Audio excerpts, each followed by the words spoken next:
Hey everybody, got another video here for you.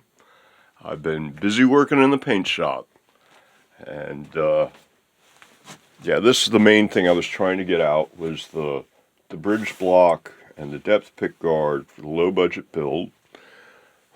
First off, let's see, everything you see here has had four coats of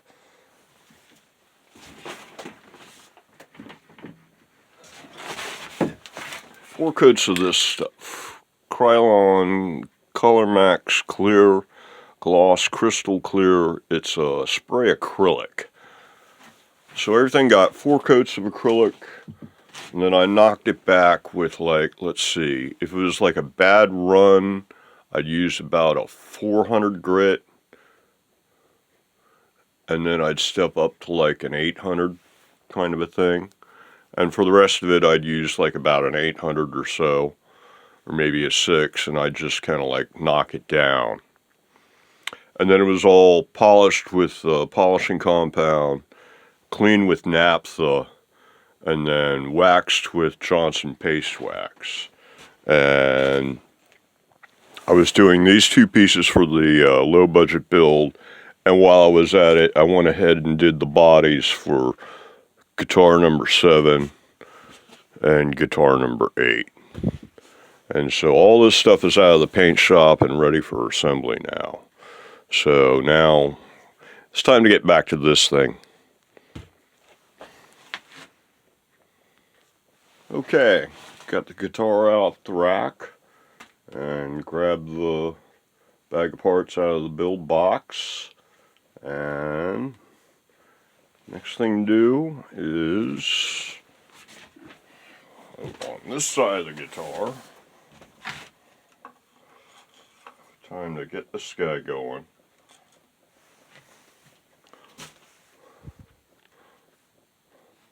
Okay, here's a quick mock-up of the way things are going to fit. And everything's looking pretty good. We got just a little bit of clearance here. Just enough space for the pickup there. Just a little bit of gap here. Yeah, everything's looking real good. And this block goes right here at the place where it starts sloping in. So, yeah, that makes it easy to get an idea of where things should be, relatively speaking. That right there more or less means that it's pretty safe to put the pickup right here. And this guy will go right about there. And then the block, depending on how you end up with your intonation, saddles will probably end up like about back here for the number 6 and like right about up here for the number 1. So they'll go boom, boom, boom, boom, boom, boom, kind of like that. So let me get some strings on it. Well, all this work, and it doesn't really make much of a difference on the length of the guitar. We might have shortened the length of the guitar by 1 inch by going to a 4x2 from a 6x L or R, whatever you want to call it. This would normally be a 6x R set of tuners, but since it's on the tailstock, it's on the left side, even though they're right-hand tuners. So, yeah, there you go. You don't get a whole lot of benefit. I guess might as well build these, because that way you got all the tuners away from your leg and you don't have to worry about anything, definitely. So there you go, live and learn. Well, I'll finish putting this one together and make sure everything's okay. And but yeah, there you go.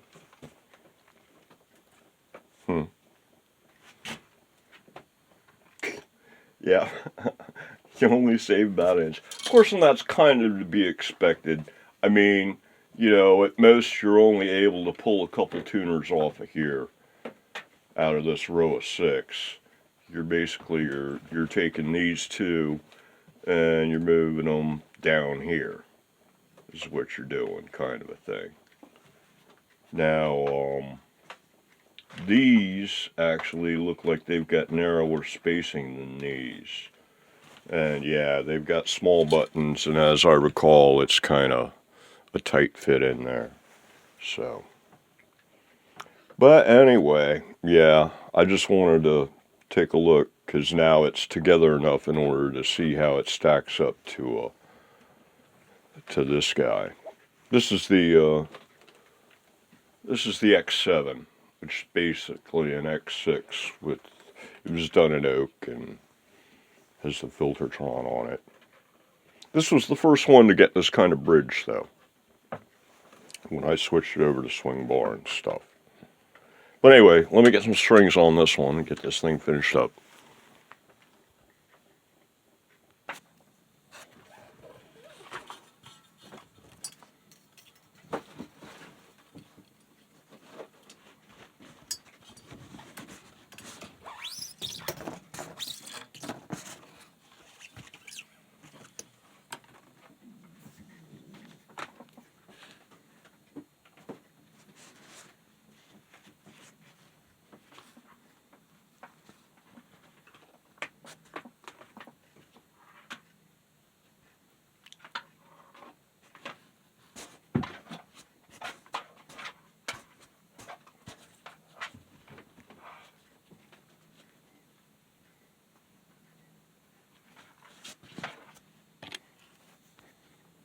See if I can string it through the right way this time. Goes over the top and then through the hole. And it helps if you put the screws down first.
So, full disclosure time. Broke a number 6 string, and now this tuner seems to have gotten seized up. So, I'm going to replace it. Fortunately, it's got the screw-on knobs, so I can swap knobs and the knobs will still match. And there's a replacement I dug up for it. Just another baseline tuner. And it is a left-hand tuner, so this will still be a 3x3 set I've got on here. Well, got the replacement tuner on, was tuning it up, and number 6 broke again. It's strange. Okay, it's more or less tuned up. Intonation on 1 and 6 are pretty close, so I know more or less where the block needs to be now, which means it's now safe to position the pickup and the depth pick guard. Okay, I gotta decide what I'm gonna do about this. Do I shield it? Do I not shield it? Or what? I think what I'm going to do is, well, I guess what I could do is I could do this. I can put it in, and as far as the routing goes, it's going to need to come down like this, because the leg bar will swing out as far as like where my finger is.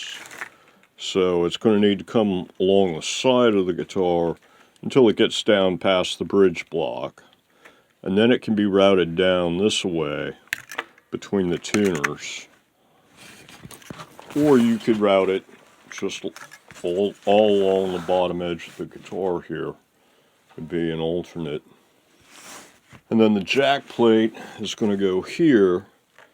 So yeah, that's just about long enough to reach with a routing just about like that. So I could do that unshielded for a start and see what happens.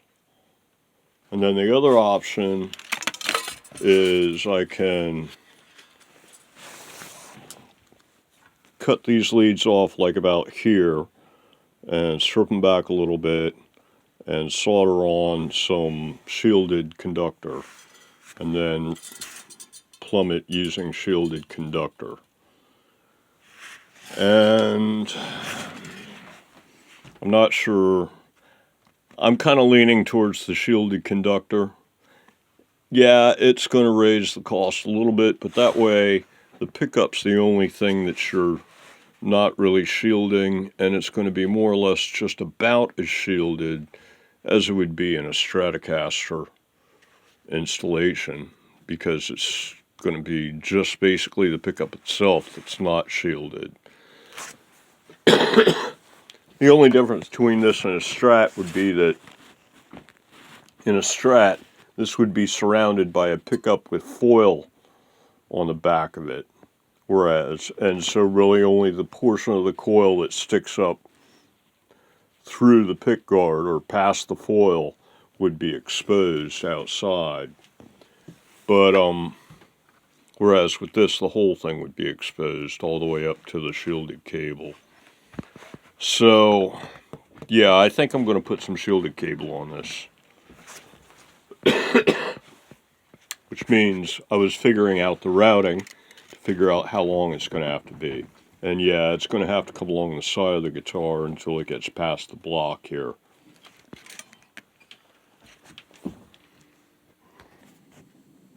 Okay, we've got a pickup with a shielded lead on it now. I just made sure it was plenty long enough. I'll cut it to size later on. But yeah, there it is. All I got to do is tape it up. Okay, time to glue the pickup in. Gonna use a toothpick because it's kind of a hard shot. I'm gonna have to like sit here and hold it in place for a minute as well.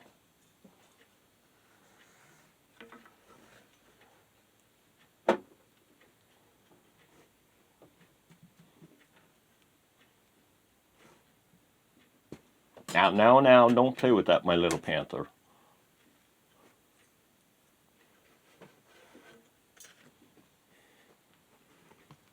I think one of the cats wants to help here.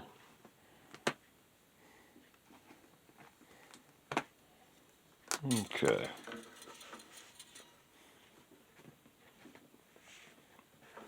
So right, come back with my pickup. Where are you going with my pickup?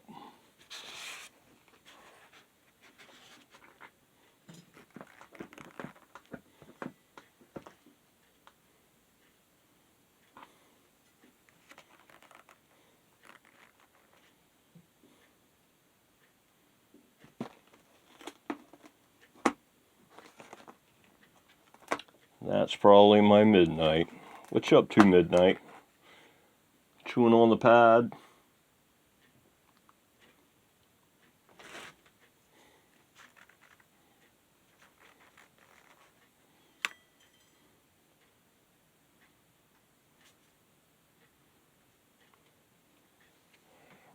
looks good.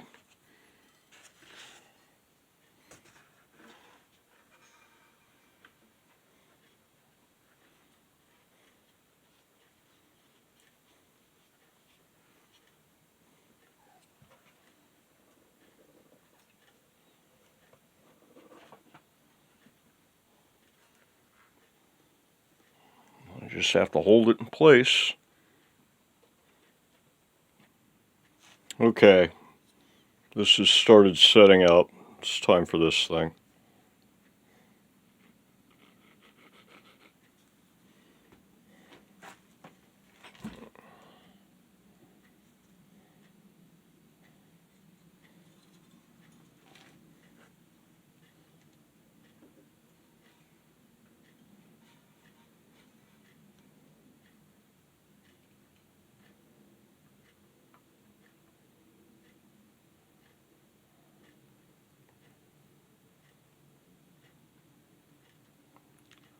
More or less like that.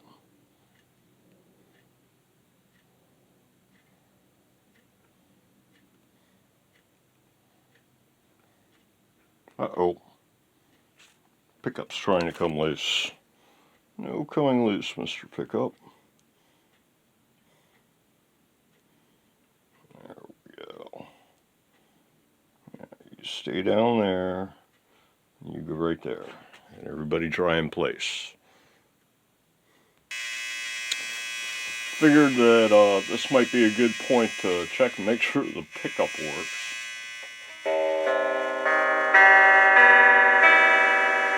A little out of tune, but yeah, pickup's working. Okay, it's time to get this cable routed, and I also need to get a bridge ground going. And what I'm thinking there is jack plate is going to be like right around here. So maybe run a wire from this screw over to the negative terminal, and then that grounds out. This is number 3 string, and then from there number 3 string goes into a steel saddle, which is in contact with all the rest of the steel saddles, and just like that the whole thing's grounded. So yeah, I think that'll be the battle plan for that. So I need to get this thing plumbed and tacked down, and then gotta decide whether should I go this way or should I go this way?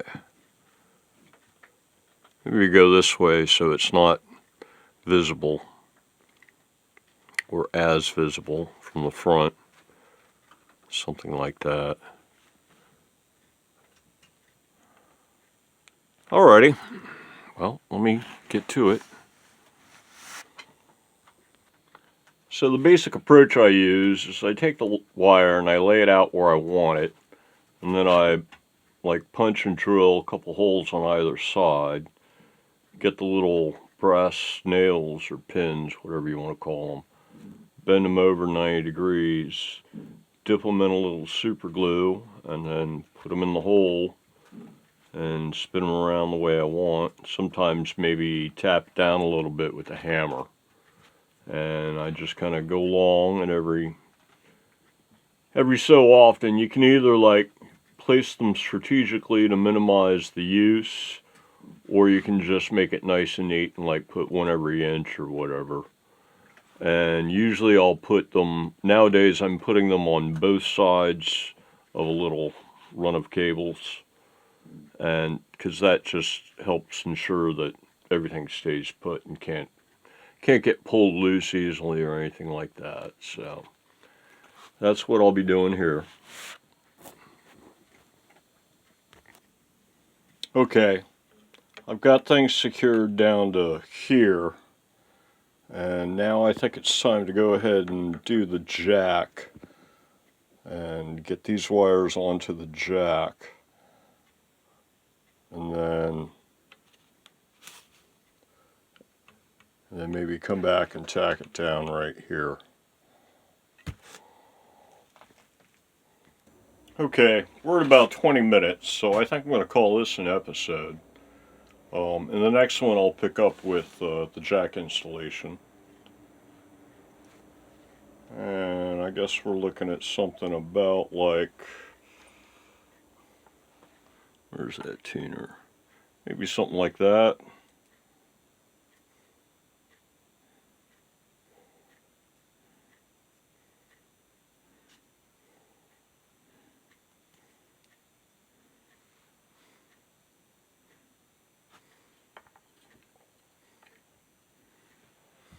C tuner's there, so yeah, something right about there, right at the end. Looks to be. But that'll be the next episode. Until then, everybody, have a good one.